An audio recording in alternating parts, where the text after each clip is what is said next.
హైదరాబాద్ నగరంలో రెచ్చిపోతూ ఉన్నారు దొంగలు. తాళం పెట్టి బయటకు వెళ్తే తిరిగి వచ్చేసరికి ఇల్లు గుల్లైపోతూ ఉంది. తాజాగా ఒక ఇంట్లో 14 లక్షల రూపాయలు విలువ చేసే నగదు అలాగే డబ్బును దోచుకుని వెళ్లారు దొంగలు. గోల్కొండ ప్రాంతంలోని బృందావన్ కాలనీలో ముస్తాఫా కుటుంబం నివసిస్తూ ఉంది.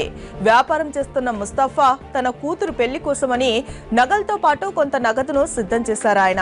ఇంతలో ముస్తాఫా తల్లి తీవ్ర అనారోగ్యానికి గురి అవడంతో ఆమెను ఆసుపత్రికి తీసుకుని వెళ్లారు. ఇంటిల్లిపాది ఆసుపత్రికి వెళ్లడంతో ఇదే అదునుగా భావించి చోరీలకు పాల్పడ్డారు దుండగులు. అయితే ఇది బాగా తెలిసిన వారు చేసిన పనే అని అంటున్నారు బాధితులు.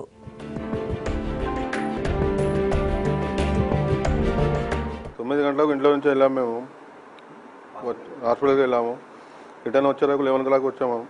అంతవరకు మొత్తం cash 5 to 6 lakh rupees cash ఉండే, అరౌండ్ 25-2 lakh అబోవ్ గోల్డ్ ఉండే మొత్తం తీసుకెళ్ళారు. లాక్ చేసి వెళ్ళాము. బ్యాక్ సైడ్ నుంచి వచ్చాడు, కిచెన్ డోర్ నుంచి వచ్చి వేరే రూమ్స్ కంటే లాక్ ఉండే, లాక్లని ఇరగొట్టి లోపలికి పోయి తీసుకున్నారు.